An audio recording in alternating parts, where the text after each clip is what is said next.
बिस्मिल्लाहिर्रहमानिर्रहीम। ZSC digital के साथ मैं हूं मोहम्मद जाहिद शरीफ चौधरी। नाज़रीन, मैं आज आपको वज़ीर आज़म इमरान खान के इस इल्ज़ाम के हवाले से आगाह करूंगा जो उन्होंने आज इस्लामाबाद में लोधरा मुल्तान शाहरा की बहाली की तकरीब से खिताब करते हुए किया। नाज़रीन, प्रोग्राम शुरू करने से पहले मेरी आपसे दरख्वास्त है कि अगर आपने अभी तक मेरा यूट्यूब चैनल सब्सक्राइब नहीं किया तो इसे सब्सक्राइब कर लें ताकि आप तक मेरी ताज़ा तरीन, दिलचस्प और मालूमाती वीडियोस बर वक्त पहुँचती रहें। नाज़रीन, वज़ीर आज़म इमरान खान ने इल्ज़ाम आयद किया है कि अपने आप को डेमोक्रेटिक मूवमेंट कहते हैं। फ़ौज को कह रहे हैं कि हुकूमत गिरा दो क्योंकि इन सब का मकसद अपने मफादात का तहफ़्फ़ुज़ है। वज़ीर आज़म इमरान खान ने कहा है कि आज सारे खुशहाल मुल्क देख लें, जो भी मुल्क खुशहाल हैं वहाँ कानून की हुक्मरानी है, वहाँ ताकतवर कानून के नीचे है, वहाँ कोई चीनी माफिया नहीं फिर रहा, वहाँ कोई कब्जा माफिया नहीं है, कोई सियासी माफियाज नहीं है। कहते हैं हमें NRO दें वरना हम हुकूमत गिरा देंगे। फ़ौज को बुला रहे हैं कि फ़ौज आकर हुकूमत गिरा दे। अपने आप को डेमोक्रेटिक मूवमेंट कहते हैं। फ़ौज को कह रहे हैं कि हुकूमत गिरा दो क्योंकि इन सब का मकसद अपने मफादात का तहफ़्फ़ुज़ है। ये सारे माफियाज अपने मफादात की हिफाजत की जंग लड़ रहे हैं और इसके लिए हुकूमत गिराने के लिए तैयार हैं, कुछ भी करने के लिए तैयार हैं।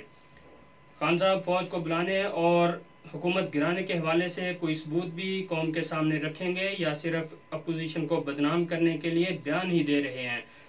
खान साहब, बेहतर होगा कि आप इल्ज़ाम लगाने की बजाय ये बताएं कि फ़ौज को किसने बुलाया है कि आप आकर हुकूमत गिरा दें। फ़ौज को किसने बुलाया है कि आकर आपकी हुकूमत गिरा दें? इमरान खान का कहना था कि जब हम आए और जैसे ही PTI की हुकूमत आई तो पहले ही हफ्ते में शुरू हो गया था कि किधर है नया पाकिस्तान, और पहले हफ्ते में ही शुरू हो गया था कि हुकूमत नाकाम हो गई। हमने बड़े सब्र से 2.5 साल गुजारे, मीडिया में बड़ी तनकीद हुई। मुझे पता था अपोजिशन ने इस वक्त तक तनकीद करनी है जब तक उनको NRO नहीं मिलता। तनकीद होती गई, पाकिस्तान तबाह हो गया। अभी भी गुज़श्ता रोज़ सब ने मिलकर ड्रामा किया कि पाकिस्तान बर्बादी की तरफ चला गया। मेरे अपने लोगों को भी बड़े मुश्किल दौर से गुजरना पड़ा और हमें हर रोज़ तनकीद सुनना पड़ी। लोगों को भी मीडिया ने तासुर दिया कि एकदम बटन दबाने से ही नया पाकिस्तान बन जाता है। उनका कहना था कि किसी भी मुआशरे में तब्दीली एक जद्दोजहद से आती है। कभी भी कोई मुआशरा एक जद्दोजहद के बगैर तब्दीली नहीं ला सकता। अगर आप स्टेटस को बदलना चाहते हैं जिसमें लोगों ने अपने पंजे गाड़े हुए हैं और इस निज़ाम से फ़ायदा उठा रहे हैं, अगर आप इस निज़ाम को तब्दील करना चाहते हैं तो वो लोग जिसको स्टेटस को कहते हैं, जो निज़ाम से फ़ायदा उठा रहे हैं, कभी भी जद्दोजहद के बगैर तब्दीली नहीं आती। ये बिल्कुल ऐसे ही है कि आपने अपने आप को आज़ाद करना है जैसे अंग्रेज़ों से आज़ादी लेना। इसकी एक तवील जद्दोजहद थी, इसके बाद जाकर आज़ादी मिली। 1857 में लोगों ने बड़ी कुर्बानियां देकर आज़ादी की कोशिश की, ताहम वो कोशिश नाकाम हो गई। लेकिन तब से 1947 तक जद्दोजहद चलती रही और इसमें ऊंच नीच आती रही। हमारे अजीम कायद आज़म की जद्दोजहद देखें, कभी वो ऊपर जाते थे और कभी वो दिल बर्दाश्ता होकर इंग्लैंड चले गए, फिर वापस आए और फिर जद्दोजहद हुई।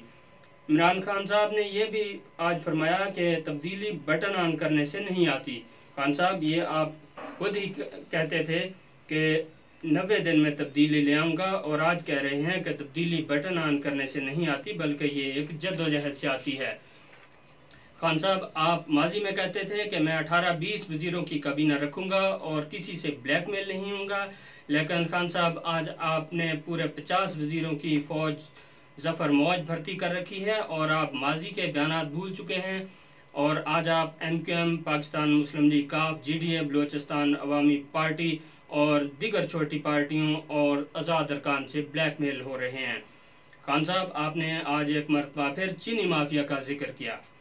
आपको अच्छी तरह पता है कि चीनी माफिया से क्या मुराद है और अगर आप इस चीनी माफिया के सरगना के खिलाफ कोई कार्रवाई करेंगे तो आपकी अपनी हुकूमत, जो आप नाम नहाद तब्दीली 3 साल में लाए हैं और जो रियासत मदीना बनाने के दावे कर रहे हैं, वो सब कुछ ख़त्म हो जाएगा।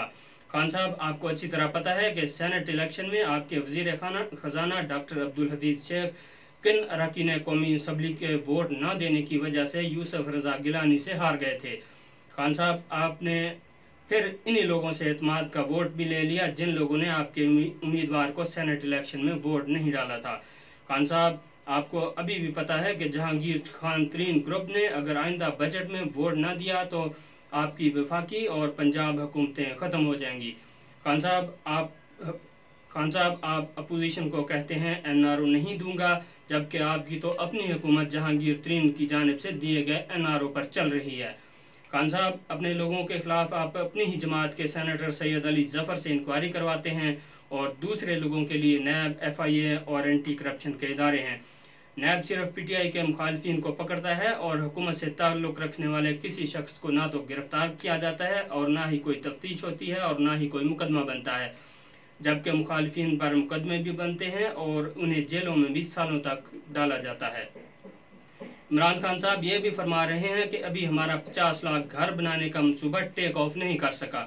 اگر خان صاحب آپ کی حکومت کے 3 سال گزرنے کے باوجود آپ کا 50 لاکھ گھر بنا کر لوگوں کو دینے کا منصوبہ ٹیک آف نہیں کر سکا تو پھر کب ٹیک آف کرے گا؟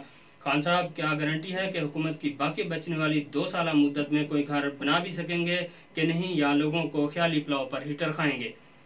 جبکہ وزیر اعظم عمران خان کے ملکی ترقی کے دعووں پر اتنا ہی کہنا چاہوں گا کہ حال ہی میں ملک بھر میں ہونے والے 11 ضمنی الیکشنز میں PTI 10 میں شکست کھا گئی، جو اس بات کا اظہار ہے کہ عوام وزیر اعظم عمران خان کی ملکی ترقی کے حوالے سے دعووں کو کتنا سچ اور حقیقت سمجھتے ہیں۔ ناظرین، امید ہے آپ کو میری یہ ویڈیو پسند آئی ہوگی۔ ویڈیو دیکھنے کا